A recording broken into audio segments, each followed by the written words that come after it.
Assalamualaikum warahmatullahi wabarakatuh.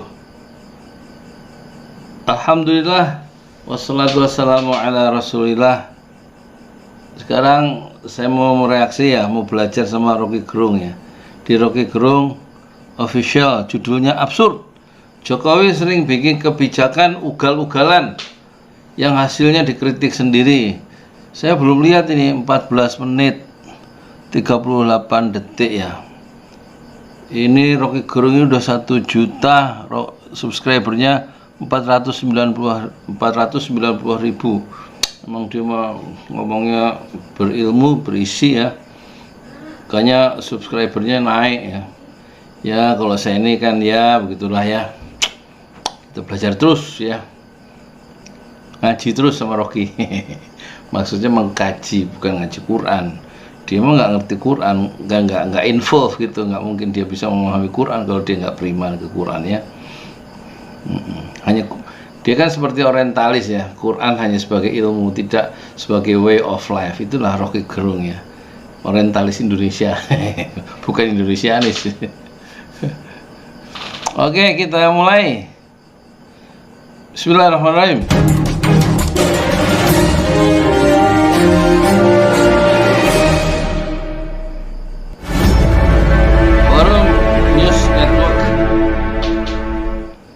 Halo, kita ketemu lagi Bung Rocky. Kita ngobrolin masih tempat Jokowi karena standing legal standing Anda itu jelas, positioning Anda jelas bahwa Anda itu beroposisi pada Pak Jokowi, bukan pada para menterinya. Jadi ya kita apa boleh buat kita mesti ngomongin Pak Jokowi lagi gitu ya. Kan tanya, kenapa nggak berposisi pada menteri ini, menteri itu? Ya ngapain berposisi pada pembantu presiden? Itu juga otak ke orang menteri. Loh kita fokus aja pada presiden. Presiden bilang nggak ada kebijakan menteri, semua kebijakan dia kok, kebijakan presiden. Dan itu sesuai dengan prinsip presidensialisme kita. Ya tapi perilaku Mahfud, kebijakan-kebijakan Mahfud terhadap FPI itu Habib Rizik atau manuver-manuver Luhut bin Sarpanjaitan juga saya kira perlu dikritisi, Bung Rocky ya. Nggak semuanya bertumpu pada presiden kan, karena kadang-kadang itu kan juga suka ngambil jalan sendiri-sendiri, nggak sesuai dengan maunya presiden. Presiden kadang-kadang dijadikan semacam bemper aja, padahal seperti Mahfud itu sebenarnya dia lebih banyak ambil inisiatif ya. Presiden dijadikan semacam mohon maaf stempel untuk manuver-manuver politik yang dia ambil. Jadi sebenarnya merespon menteri dalam hari ini misalnya Mahfud atau Budi yang gubernur DKI atau Luhut itu sebuah keharusan juga ya, keharusan ideologis barangkali. Keren. Keharusan ideologis. Aku ya orang nggak ngerti maksudnya apa. Jadi sekali lagi FNN itu akan fokus pada kritik pada kebijakan presiden yang terbaca di dalam kebijakan menteri. Jadi itu artinya secara total kebijakan menteri tidak selalu merupakan turunan atau di breakdown dari kebijakan presiden. Seperti saya bilang tadi, kadang-kadang menteri juga melakukan satu manuver-manuver yang memenuhi syahwat politiknya sendiri di presiden, semacam dijadikan bumper atau stempel ya. Tapi boleh juga pandangan Rocky Gerung seperti itu kan. kita memang mempersoalkan seluruh sistem berpikir dan sistem pembuatan kebijakan istana yang saling membatalkan sebetulnya kebijakan mereka kan. Ya. Dan ini yang kita omongin, ini kebijakan betul, ini kebijakan menteri, tapi ini pasti juga kebijakan presiden. Ini berkaitan pada bulan Maret ini, awal Maret ini mulai berlaku subsidi 7 juta untuk sepeda motor listrik. Dan selalu saja narasi yang digembar-gemborkan kan bahwa dengan listrik, dengan beralih kendaraan listrik itu soal kita lebih pro pada environment, gitu ya. Sementara kemarin Pak Jokowi ketika ngomongin soal kereta api cepat, pro transportasi publik. Ini mana yang benar? Kita jadi bingung sebenarnya yang maunya Pak Jokowi itu di mana? Karena beliau ini lagi ngomel-ngomel juga ini soal kemacetan di mana-mana ini akibat. Kita lihat cara Rocky Gerung itu menyelesaikan persoalan dari akarnya. Kemampuan menjelaskan Rocky Gerung itu sangat di luar dugaan dan di atas rata-rata kebanyakan pengamat ya, melihat kebijakan pemerintah yang saling membatalkan istilahnya tadi, tapi dia bisa dijelaskan, ditarik benang merahnya atau benang hijaunya. Kita lihat produksi sepeda motor dan mobil. Kalau transportasi pamer motor kan ya kan logikanya kalau transportasi publik ya kasih subsidi pada transportasi publik. Ini dikasih subsidi pada individu tuh. Jadi akan banyak semut-semut di jalan-jalan yang pakai listrik tuh, namanya motor listrik. Tapi ini menunjukkan bahwa Jokowi memang dia doyan untuk bikin kebijakan yang ugal-ugalan, terus dia kritik sendiri kan. Jadi Pak Jokowi mengkritik sendiri kebijakannya kan, ajaibnya di situ. Tapi di belakang ini kan, kenapa dia bingung? Ya karena dia nggak tahu apa yang dia mau lakukan sebetulnya tuh. Kalau dia mau tahan mobil listrik, kalau dia udah kasih konsesi pada 3-4 orang player di industri nikel kok. Jadi juga itu akan jadi soal. Dan itu berarti yang akan diuntungkan ya pasti 3-4 orang aja pemain di industri mobil listrik itu, termasuk motor listrik. Ya motor listrik tuh. Nah ini soalnya. Kalau soal energi itu listrik kita itu datangnya dari energi yang buruk kan, tetap listrik yang menjadi sumber energi buat motor atau mobil listrik itu kan diambil dari produksi batu bara tuh, yang ada energi kotor, yang di dunia udah mulai disindir di Davos bulan lalu bahwa kalau kita mau ada energi listrik harus datang dari sumber yang bersih dan bukan dari batu bara. Itu pertama. Yang kedua, kalau kita mau kembangkan industri ramah lingkungan, mobil listrik misalnya, lakukan dengan proses yang demokratis, bukan hanya 3-4 orang player yang memonopoli pasar. Ini prinsip etik global itu yang harus kita taruh sebagai ukuran untuk mengukur apakah kebijakan Pak Jokowi di bidang industri otomotif ini sesuai dengan etika dunia yang baru. Ya. Jadi ada istilah yang menarik ya, Pak, apa istilahnya tadi? Etik global ya.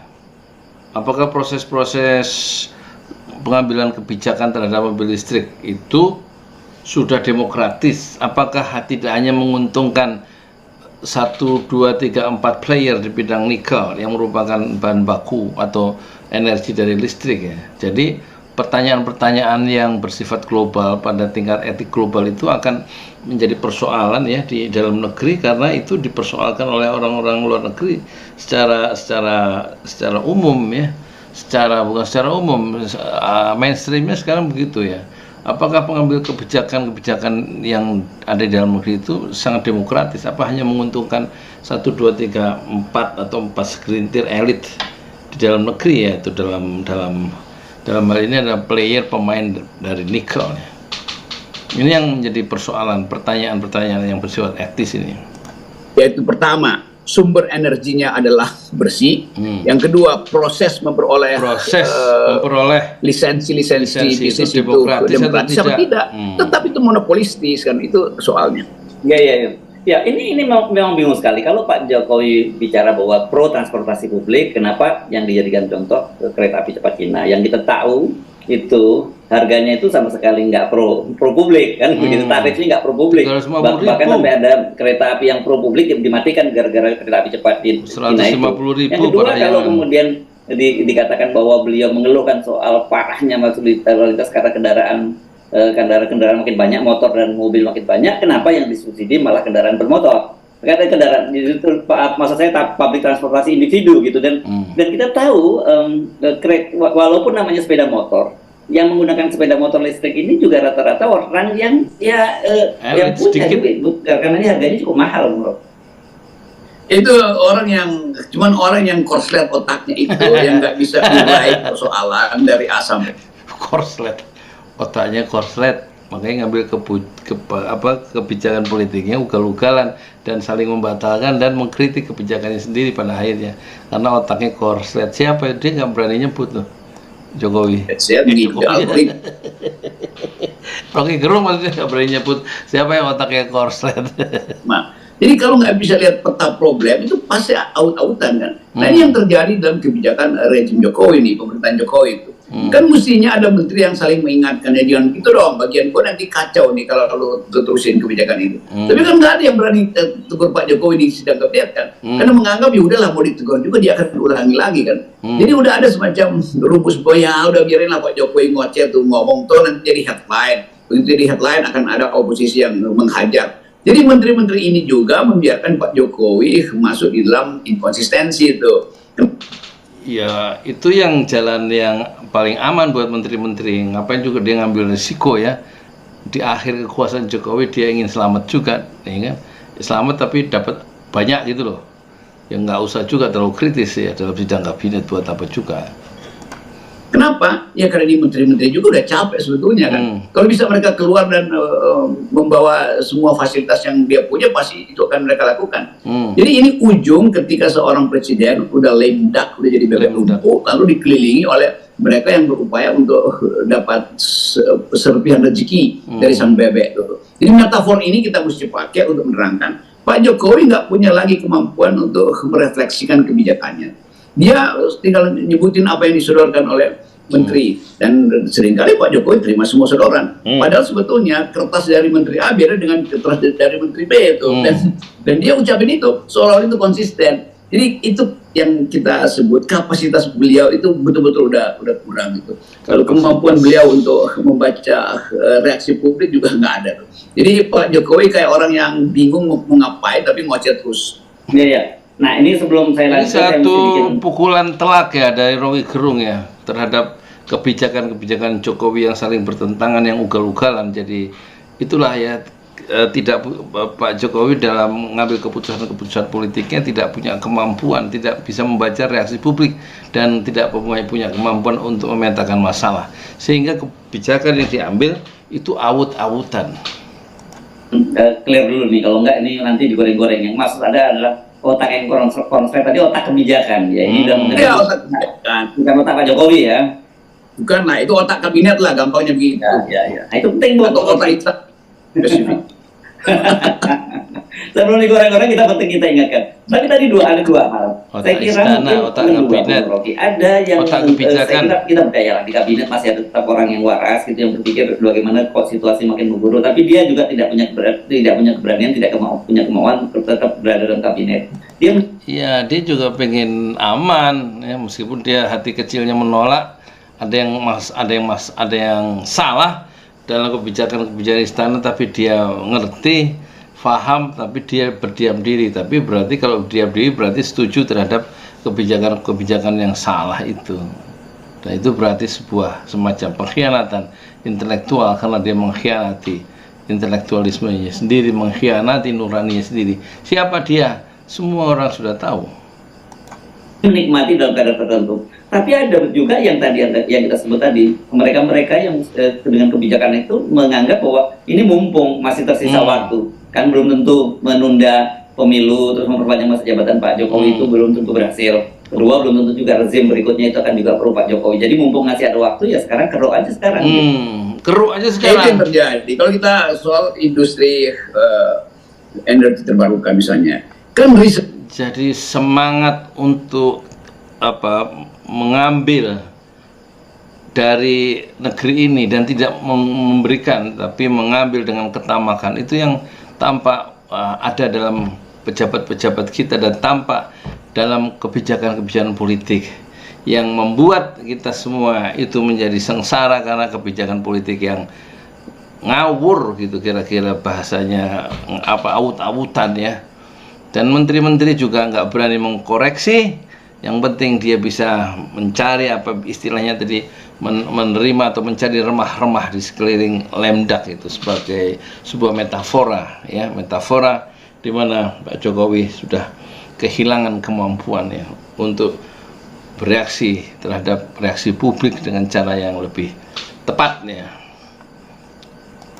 Dunia menerangkan bahwa life cycle, alur hidup dari mobil listrik itu ya paling 10 tahun. Kenapa? Karena ada energi lain yang dituntut supaya lebih efisien dan lebih bersih lingkungan, yaitu hidrogen. Dan semua pemain dunia, Kanada, Jepang, Australia mulai riset tentang hidrogen. Dan karena riset hidrogen itu bisa mengancam para pemain bisnis nikel, maka pembisnis nikel mau jual murah sekarang, dia keruk sebanyak-banyaknya nikel supaya langsung dijual dalam bentuk baterai supaya dapat subsidi kan. Jadi kelihatannya itu yang terjadi, kerakusan itu justru yang digembar-gemborkan. Mestinya kan kalau berpikir ekologis, stop eksplorasi apalagi eksploitasi nikel, batu bara dan nikel, lakukan riset di bidang yang sedang dipromosikan di dunia itu hidrogen. Ya nggak mungkin lah. Siapa yang mau memulai riset hidrogen di saat situasi nggak menentu, di saat apa political leadership, kepemimpinan politik ini yang nggak jelas gitu kan, membingungkan, yang istilahnya itu apa, ugal-ugalan ya, yang saling membatalkan antara satu keputusan dan keputusan yang lain. Siapa yang mau melakukan riset itu? Jadi kepemimpinan intelektual dalam rejim ini juga nggak ada kan, seorang ilmuwan ya, di BRIN, Badan Riset Indonesia itu juga isinya ya begitulah, lebih bercorak ideologis ya daripada daripada yang bercorak kemampuan akademisi yang berbasiskan riset ya. Semuanya dibawa ke politik ya, harusnya dibiarkan independen itu pejuang-pejuang intelektual atau researcher, peneliti-peneliti itu, sehingga mereka bebas dalam bekerja dan menemukan temuan-temuan yang besar yang bisa mengubah dunia, sebagaimana faktor Habibie misalnya. Tentu saja BRIN juga lakukan riset itu.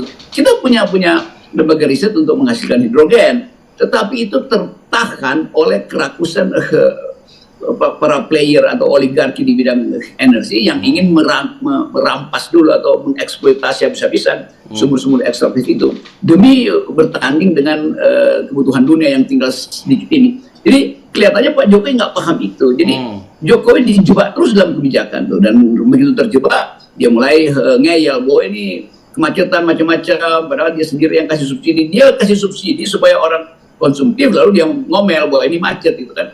Dia nggak berpikir tentang apa sebetulnya yang mesti dilakukan supaya efisiensi transportasi umum itu bisa dihasilkan maksimal, kan itu soalnya. Ini sekali lagi soal kapasitas otak, ya maksudnya otak kabinet. Ya. Oke, karena udah ada tambahan dan saya perlu ingatkan lagi. Tapi saya kira gini ya, Bung Rocky, sebenarnya saya yakin kok di antara mereka itu juga ini pembicaraan yang sangat bermutu dan membuka wawasannya. Banyak orang yang pintar yang ikuti riset dunia, saya kira ya. Dan Pak Luhut juga pasti banyak orang yang seperti Anda sebut, selalu banyak orang pintar yang paham soal begitu. Tetapi yang selalu jadi persoalan buat kita itu bukan mereka tidak tahu, tetapi ada moral hazard di situ. Itu yang saya kira selalu jadi problem kita itu, karena kenapa kan kita selalu mempromosikan etikabilitas itu. Itu moral hazard itu, apa namanya bahasa Indonesia itu mumpungisme itu, mumpung Jokowi masih kuasa, mari kita minta lisensi lebih banyak lagi. Mumpung Indonesia masih punya nikel, mari kita kuras habis-habisan. Tinggal ini. Ini satu pukulan yang membuat orang-orang kayak Luhut dan semacam itu menjadi KO ya, dengan cara ya, meskipun dia nggak nyebut nama, tetapi semangat mumpungisme dengan memanfaatkan ya kelemahan kebijakan Jokowi, itulah yang kemudian membuat orang-orang yang tamak itu beroperasi ya, mengeduk ya batu bara, SDA, dan lisensi-lisensi yang bisa diambil ya, dirayu, bisa keluar dari kebijakan-kebijakan pemerintah, dalam hal ini dari presiden. Jadi yang berbahaya, jauh lebih berbahaya, atau yang berbahaya adalah presidensi. Di sekitar presiden itu orang-orang yang tidak jujur. Itu sebagai lubang-lubang yang bikin sakit mata dan bikin polusi segala macam. Jadi mumpungisme ini, moral hazard ini yang berbahaya. Dan Pak Jokowi membiarkan itu. Karena bagi Pak Jokowi udah moral hazard itu biarin aja, yang penting saya selamat nanti 2024. Ini juga akan dibuka nanti kalau terjadi perubahan kekuasaan. Kenapa Presiden Jokowi membiarkan moral hazard itu merongrong ekonomi kita? Kenapa Jokowi membiarkan moral hazard itu sehingga disparitas berjalan terus? Karena setiap kali pembiaran itu artinya oligarki mengakumulasi, sementara rakyat tidak dapat distribusi. Kan kalkulasi pembiaran dari Pak Jokowi terhadap situasi yang dikendalikan oleh orang-orang rakus itu nanti akan ditanya, mau kenapa Pak Jokowi membiarkan ya situasi ini, ditanya oleh rejim berikutnya, sehingga yang terjadi disparitas kesenjangan makin luas, oligarki itu makin banyak menumpuk kekayaan karena dia mengakumulasi kekayaannya dengan kebijakan yang menguntungkan dia, sementara rakyat tidak mendapatkan tidak mendapatkan distribusi ekonomi dan yang lain-lain. Jadi disparitas kesenjangan makin besar karena kebijakan dari istana yang menciptakan disparitas itu, dan kemudian justru dibiarkan juga oleh pemegang kekuasaan tertinggi ya. Dan itu akan dipersoalkan nanti setelah rejim ini berakhir. Pendekatan struktural semacam ini yang akhirnya akan dipakai untuk menguji atau mengevaluasi kebijakan Jokowi selama 7 tahun ini. Itu bisa terjadi karena selalu kita mesti lihat bahwa bangsa ini sebetulnya menyimpan dendam yang belum bisa dieksplisitkan. Ada Islamofobi, ada disparitas, itu macam-macam tuh. Itu yang saya anggap puntung berasap yang akan kita hadapi di 2024. Yes, oke. Nah, ini karena Anda selalu pro hidrogen ya, jadi dibandingkan kendaraan listrik itu. Jadi saya pikir beberapa waktu yang lalu itu saya lupa ada seorang bapak-bapak di Jawa Tengah yang sudah mendemonstrasikan dia bisa menggunakan hidrogen tadi untuk kendaraan bermotor. Bahkan kalau nggak salah itu digunakan oleh beberapa Koramil atau Babinsa begitu yang sudah menggunakan itu. Saya kira, tapi di Indonesia mungkin dianggap kayak gini, ini dianggap orang gila saja gagasan semacam ini, dan harusnya seperti ini kan BRIN yang bergerak ya. BRIN ya. Ya kita mau tunggu sebetulnya reaksi BRIN untuk mengantisipasi. BRIN sudah dikooptasi oleh kekuatan politik tertentu ya. Di perlombaan riset di bidang hidrogen. Kan Megawati ada di BRIN, Dewan Pengarah atau seorang jago-jago riset itu di atasnya adalah ketua partai. Jepang ada di depan, karena ada kemarin prototip keretanya yang berbasis hidrogen. Kan mestinya Pak Jokowi bikin semacam seminar lah supaya orang tahu ada kegiatan riset hidrogen. Tetapi itu memang akan menghalangi kerakusan oligarki yang nggak mau sumber energi yang dia kuasai sekarang, batu bara maupun nikel itu diganti oleh riset hidrogen. Jadi ini pertandingan di situ. Padahal banyak industriawan yang atau pengusaha Indonesia yang memang ingin lompat segera tuh. Mereka mungkin udah beberapa orang yang saya tahu itu, mereka merasa udahlah batu bara udah cukup lah, mari kita riset untuk hal yang lain. Tapi nggak ada sinyal dari negara kan. Jadi itu sebetulnya the sustainability of green energy itu tidak sustain justru karena Jokowi itu nggak ngerti apa yang namanya sustainability kan. Yang dia sustainkan itu adalah kepentingan oligarki aja yang rampok terus, itu soalnya tuh. Jadi kadang-kadang kita mesti bicara agak keras ya hari ini ya. Jadi semangat greedy, semangat rakus sehingga oligarki itu selalu merampok ya. Dan dia merampok ini sumber-sumber daya alam yang dikuasai dengan lisensi dari pemerintah, dan itu menghalangi riset-riset yang membuka jalan baru terhadap riset hidrogen itu, seperti diungkapkan oleh Roy Gerung, itu sengaja dihalang-halangi supaya tidak terjadi, karena mereka semangat untuk merampoknya itu bisa terkurangi nanti. Keinginan-keinginan yang lebih tamak untuk menguasai sumber-sumber daya alam yang nanti bisa menjadi bisa digantikan oleh hidrogen, dia nggak mau. Ini terjadi semacam perubahan paradigma tadi kan. Dia sengaja menghalang-halangi itu ya, riset-riset untuk sesuatu yang lebih ramah lingkungan dan lebih demokratis gitu, dalam penciptaan energi yang lebih sustainable ya. Agak terbuka, bahkan sedikit kasar untuk mengingatkan bahwa ada hal yang secara etis nggak boleh dilakukan, yaitu membela oligarki, itu nggak boleh dilakukan. Ada hal yang secara global justru sedang diucapkan dunia, itu environmental ethics. Itu justru ada hal yang nggak boleh dilakukan, membela oligarki itu secara etis nggak boleh dilakukan oleh penguasa. Dan memang dalam Islam juga latunsurunna bidu'afaikum, kamu akan menang, kamu akan sukses kalau kamu membela orang-orang lemah di antara kamu, kata Rasulullah. Kalau kita pengen sukses, tapi rupanya kalau membela bukan orang lemah, membela oligarki, bahasa Rocky Gerung itu tidak boleh dilakukan secara etis. Di samping ada bahasa yang lebih keren di dalam pergaulan dunia sekarang, yaitu etik lingkungan, environmental ethics ya. Bahasanya canggih nih. lumayan jadi belajar, ngantuk padahal saya ini yang bisa mau tidur.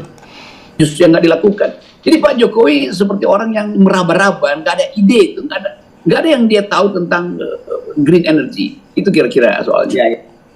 Boro-boro green energy, ya memang no ideas, ya kan? Sehingga karena nggak ada the big ideas itu, sehingga dia nabrak, dan lebih enak kalau masuk untuk memberikan pencitraan bahwa dia merakyat. Ya. Ini gagasan Anda ini termasuk kategori radikal gitu ya. Jadi saya kira karena radikal ini buat BRIN itu isu yang sensitif gitu. Iya. Jadi ya tidak dianggap Pancasilais gagasan untuk energi hidrogen tadi.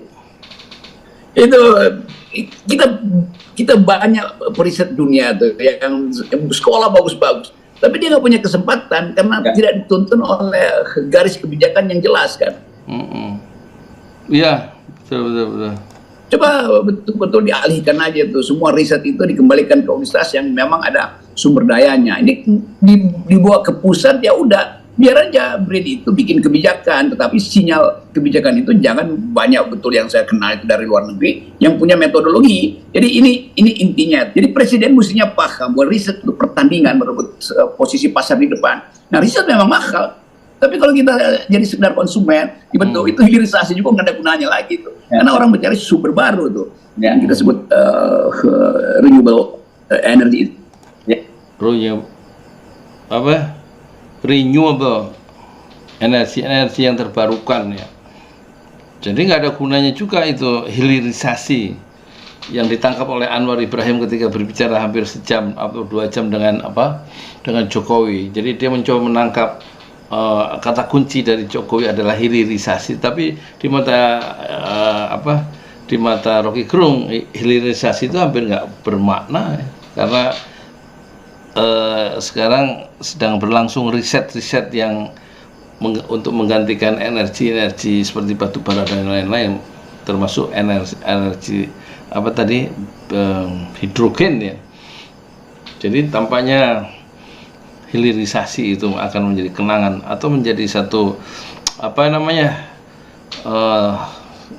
kayu yang lapuk ya, ditelan zaman ya.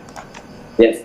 Oke, saya kira sebenarnya kalau dengan cara berpikir begini Pak Jokowi nggak perlu bingung-bingung, nggak perlu marah-marah ya, dan memarahi diri sendiri karena kebijakannya yang mengakibatkan kemacetan lalu lintas sekarang ini. Oke, terima kasih. Sampai ketemu lagi ya, tetap 0%. Ini energi 0% ini yang harusnya kita ucapkan di Pak Jokowi. Ya, itu satu percakapan intelektual yang sangat menarik ya antara Hersu Beno Arif dan Rocky Gerung ya. Betul-betul sangat provokatif secara intelektual dan membuka wilayah-wilayah baru yang tadinya tertutup ya. Cara berpikir baru yang betul-betul menerobos cara berpikir lama, tetapi ya kerakusan greedy itu menghalangi orang untuk berpikir baru dan maju. Tetapi kekuasaan yang tidak diinginkan oleh Rocky Gerung dan dia tidak berorientasi pada kekuasaan membuat dia cara berpikirnya itu melesat maju ke masa depan. Dan biasanya realitas akan dituntun oleh imajinasi, oleh mimpi, oleh visi. Dan Rocky Gerung adalah salah satu ilmuwan Indonesia yang sangat visioner. Assalamualaikum warahmatullahi wabarakatuh.